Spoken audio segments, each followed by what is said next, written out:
Jessica here with New Mexico Department of Game and Fish. I'd like to share with you some books that I've discovered for kids that are all about hunting.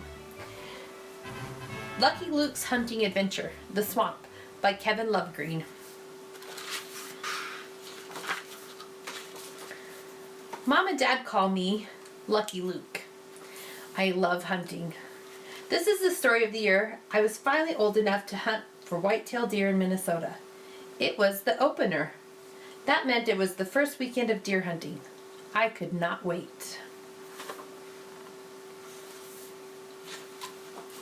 On Friday night, my dad, my brother Vernon, my sister Crystal, and I drove up north in our truck. When we arrived at my grandparents' cabin, Grandpa met us at the door. "Welcome to deer camp," he said. My uncle and cousins shouted out hellos. I was excited to see them all. I could smell burgers cooking. I was hungry. After dinner, everyone began getting ready for the morning hunt. Each hunter seemed to have a favorite trick. Uncle Jim showed me his doe scent, a special liquid in a bottle. He let me take a sniff. It smelled really bad. "A doe is a girl deer," Uncle Jim said. "This scent would attract a buck, a boy deer. When he hunts, he puts a little on the tree branches by his stand." Next, I went over to where Crystal was showing Grandpa a set of buck antlers. She rattled them together. "This'll bring in the big bucks," she said. "They will think there is a fight going on."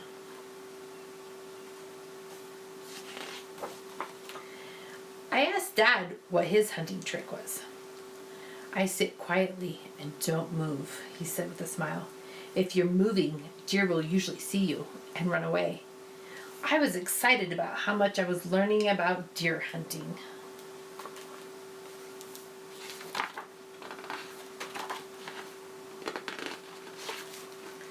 Soon, everyone gathered in the living room. Grandpa started telling stories about hunting. I liked listening to Grandpa's stories. When the weather report came on the radio, everyone was quiet while we listened. "For your deer opener, it's going to be a northwest wind at 10 miles per hour and 28 degrees, the man said. After it was over, Grandpa looked at me and explained, "Now we know how warm to dress tomorrow." I asked Dad where we would be hunting in the morning.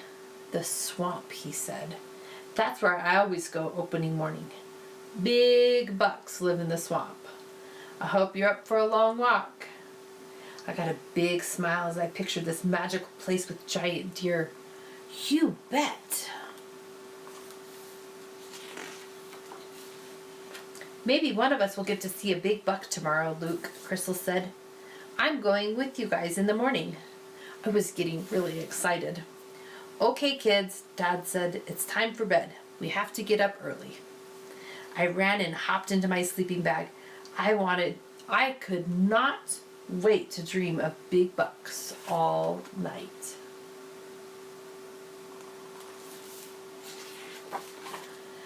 Next thing I knew, I heard loud banging and singing. I couldn't believe my ears or my eyes. Uncle Jim was walking through the cabin, singing and banging a pan. Vernon looked over at me from his bed. He does it every morning to wake us up. Everyone got up and started eating breakfast. It was really early. The sun hadn't even come up yet. Before anyone else had their jackets on, Dad, Vernon, Crystal, and I were out the door. We walked outside. It was dark, cold, and quiet. The doors to the old green Jeep creaked as we opened them. After a short, bumpy ride, Dad pulled over next to a little clearing. He shut off the Jeep and cut the lights. We went into the darkness, heading for the swamp. All I could hear was our boots crunching on the frozen ground. It was a little spooky.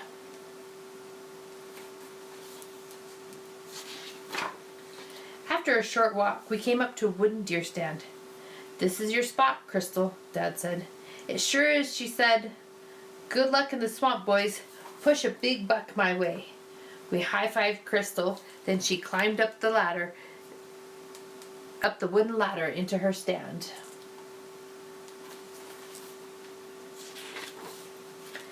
We continued our walk. We came to a trail that cut into the darkness.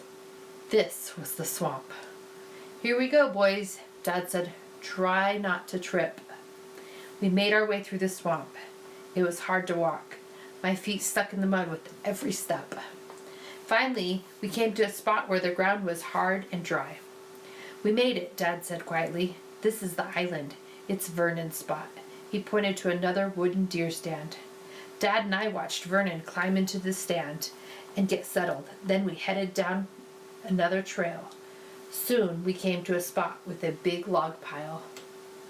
This is our spot, Luke," Dad told me. "This is a great spot to see deer. You sit on this side and I'll sit on the other." Well, this is it, I thought to myself. I turned on my little flashlight, put it in my mouth. Picking up my gun, I first made sure the safety was on. Then I pulled 3 bullets out of my pocket and loaded my gun.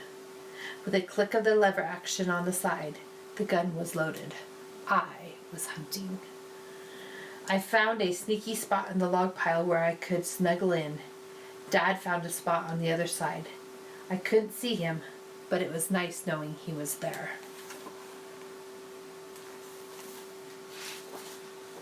As I sat, I realized it was really quiet. I could hear every little noise in the woods. Soon, light began to fill the sky. I watched like a hawk to see deer. Then I heard something move behind me. My heart froze. I stopped breathing so I wouldn't make any noise. As slowly as I could, I turned my head. I saw a black flash and heard a little crackle sound. That was when I realized what had made the noise. It was a mouse. I let out a long stream of air. It seemed like I had been holding my breath for 2 minutes. My heart fluttered again when a little chickadee landed on the branch next to me. Suddenly, a whole group landed. They were popping around the ground, the tree and the twigs. It was cool watching them search for food. As long as I stayed very still, I felt like I was part of the woods. Suddenly, I remembered I was supposed to be watching for deer. I quickly scanned the woods around me. Nothing. I spotted a giant pine tree down the trail. I thought it might be a better spot to sit. I slowly got up and took a step. There was a crunch as my boot hit the ground. I froze for a second or two. I felt like I had just blown my cover. Hearing the sound, Dad peeked around the big log pile at me. "What's up?" he mouthed, silently. I walked over to him. "Can I go sit over there?" I whispered as quietly as I could and pointed to the giant pine tree. Dad shrugged. "Well, the log pile is a great spot," he whispered. "Back, but if you want to move, make it quick." I walked as softly as I could to the giant tree. Just as I sat down, I heard the sound off to my left. I quickly turned to look. It was a deer, and not just any deer. It was the biggest buck I had ever seen. Like a ghost, he glided through the trees.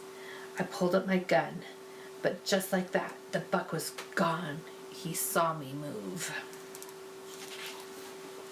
My heart raced. Then I realized my mistake.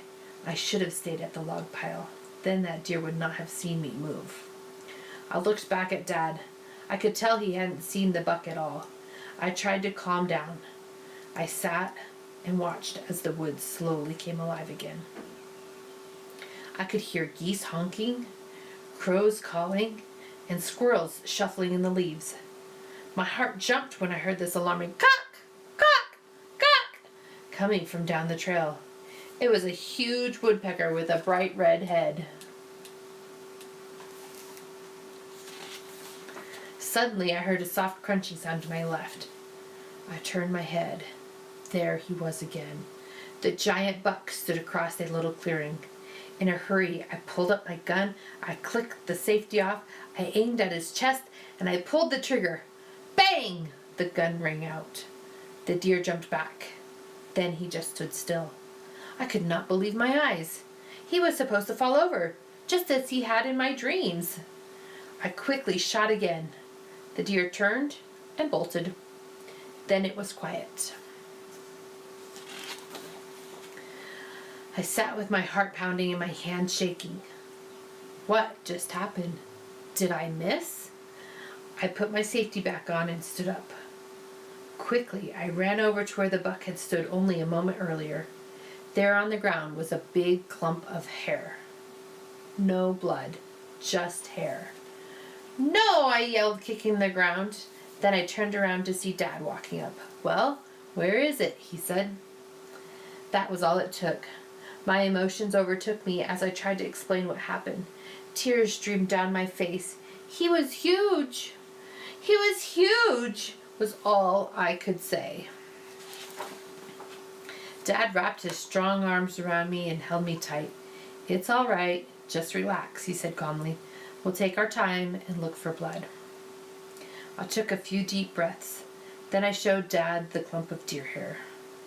You can't get much closer than that, he said. We followed the buck's tracks, but didn't find any blood. I was heartbroken. Luke, it's okay that you missed your first deer. It happens to the best of us, Dad said, trying to make me feel better. Now, maybe someone else will get a chance at that big buck. At that moment, we heard a shot off in the distance. We better go see if that was Vernon, Dad said. We walked down the trail and through the woods. Then we found Vernon sitting in his deer stand. Did you shoot? Dad asked. Not me, Vernon said. He quickly climbed down the ladder. I heard you shoot, Luke. Did you get one? He asked with excitement. I hung my head. I missed a giant buck. I mean, it was a giant. I did take a pile of hair off his chest, so at least I got close. That's a bummer, Vernon said. As we made the long walk out of the swamp, I told the story over and over. Each time I said just how big the buck was. I'm not sure they really believed me. We finally made our way back to Crystal. She must have seen us coming. She was already climbing down the ladder. I did it! I shot a giant buck, she squealed. She ran to Dad and jumped into his arms, just about knocking him over. Whoa! Good for you, Crystal, Dad said, trying to keep his balance. Where is he? He ran in that direction, she pointed into the woods. Well, let's go find him, Dad exclaimed. It did not take Dad long to find the bright red blood on the leaves. Looks like you hit him good, Dad told Crystal. We all followed Dad as he weaved his way through the woods. He kept a close eye on the blood trail. It wasn't long before he said, Take a look at that. We all looked where he was pointing. There was a giant set of antlers sticking out of the tall grass. We quickly ran to the buck. Holy cow, that's the biggest buck I'd ever seen, Dad said. Oh my goodness, he's beautiful, Crystal said in shock. Dad started counting the points out loud. I don't think he could have believed how big the rack was. When he got to 16, his voice started getting louder. 17, 18, 19, 20. You shot a 20-point buck, Crystal, Dad boasted. I don't remember Dad ever being this excited. We all hugged Crystal, jumping up and down. With that, Dad suddenly stopped. Look, do you think this is the same buck you missed back in the swamp? I don't know. Then my eyes got huge as a thought came bursting into my head. What about the hair? I wondered aloud. Dad grabbed onto the buck's rack with all his might. He lifted the deer's head up high. To our surprise, there was a bare spot on his chest. It was the same buck. I looked at Dad and Vernon. I told you guys the buck was huge. Now do you believe me? You weren't kidding, Luke. He's a giant, Dad said. Nice haircut you gave him, Vernon said. Thanks for missing him, buddy, Crystal teased. Dad put his arm around my shoulder. I know you feel bad, Luke, but think of it this way. Crystal has been hunting longer than you. She has put in a great deal of time in the woods. She's also done a lot of practice shooting. If you keep working hard too, hopefully you'll get another chance at a big buck like this one day." I nodded and smiled. "You're right. If someone had to get him, I'm glad it was Crystal." "Thanks, buddy," Crystal said. "Let's take some pictures, then get this beauty back to the cabin. Everyone will love to see this deer," Dad said proudly. Dad was right. Everyone back at the cabin was amazed at Crystal's big buck. We all shared our hunting stories from the day. After we had a hearty supper, it was time for bed. As I closed my eyes, I thought about everything that had happened that magical day. One thing for certain, I was hooked on deer hunting. Mr. Lovegreen was kind enough to send us some autographed copies of this book, and we will be giving them away to some of our lucky listeners, so stay tuned on how you can get your own The Swamp. Take care.